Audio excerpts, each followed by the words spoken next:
Hello everybody, this is Dr. Kabir Amin-Ra, Ampu Asar Set Harakti. I want to tell you why I'm here today. Hopefully you'll indulge me for a little while. I want to show you my picture back when I went to college here. Can you see this? This was in 1984, I believe it was. And now, here at 53 years old, I'm happy to be here in the Magic Steel City, where I went to college, where we first heard about HIV.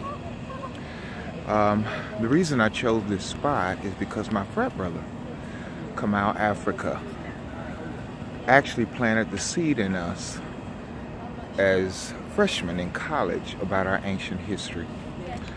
Many years later, 30 years in fact, when I moved to this town to heal where the pain set in, we came to the Vulcan, and later my girlfriend reminded me that I always brought her to this location when we were in college. But anyway, my frat brother revealed to me at that time that Vulcan was really Haephestus, and Haephestus was the black god of steel. So as you already know, a lot of our knowledge was stolen. The names were changed. But here atop the city of Birmingham, I want to show you the city. And then I'm going to angle the camera upwards and you can see his arm, but I'll have to film that from the outside. But this is the city of Birmingham.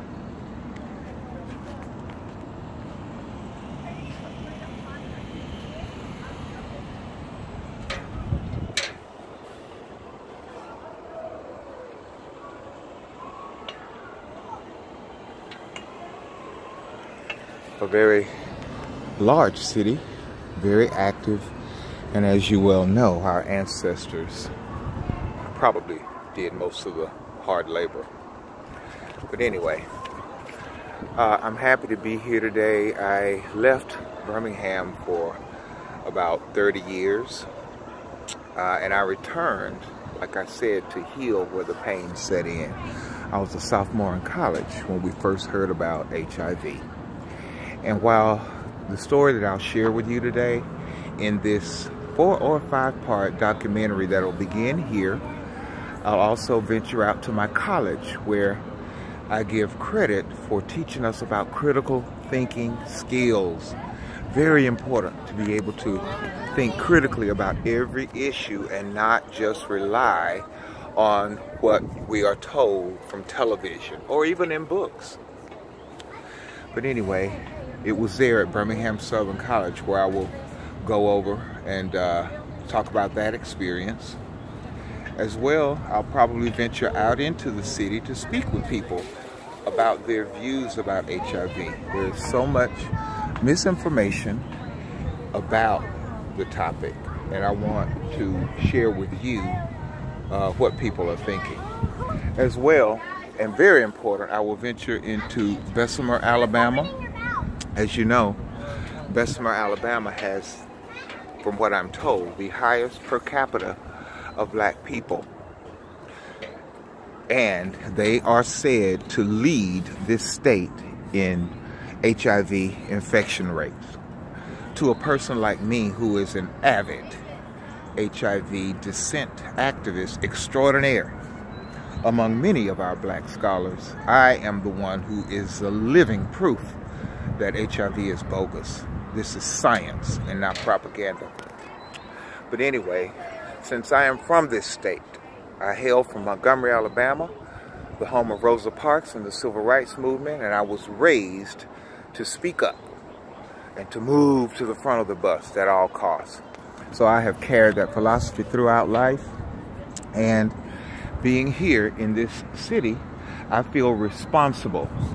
After completing my second book, which many of you are already familiar with, you see me marketing it day in and day out online, raising awareness about this very important issue that I believe the ancestors are quite pleased with me for exposing. Having the courage to speak out and tell the truth, even when you're afraid. So, here I am in Birmingham. Well, look at this part.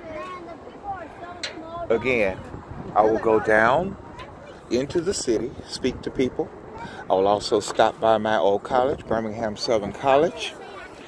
Incidentally, a school where after returning here, asked me to leave my own campus. When I appeared during Black History Week celebration to offer students, black students, who were being encouraged to test for HIV, I handed out pamphlets to give them the other side so they could make decisions from an informed position. And I was asked to leave my own campus. I want to also very quickly say that I want to apologize if I leave anyone's name off. There are a lot of people in this struggle with me, all of our Black descent scholars. Kidi Awadu, I have major respect for you. Dr. Jewel Pulcrum, Dr. Layla Africa, Dr. Phil Valentine, my favorite, Bobby Hemmett, Scott Whitaker, Jehuti Mayat Ra, and of course, a Harvard Medical School graduate, my personal favorite, representative of the divine feminine on this planet at this time, Dr. Nancy Turner Banks, who is the author of 2 books, being, again, a Harvard Medical School graduate. Her first book, AIDS, Opium, Diamonds and Empire, The Deadly Virus of International Greed.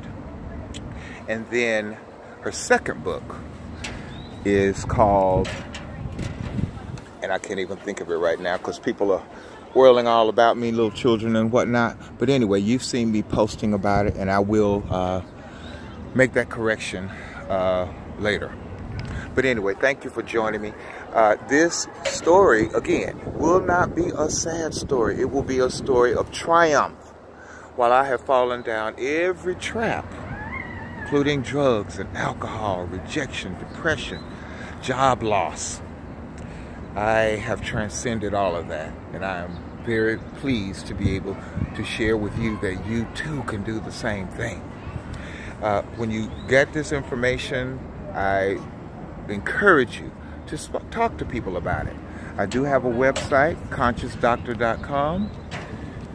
It has all the science, all of my interviews, and other information pertinent to our history that was withheld from us in our educational programs. So, stay tuned, stay with me.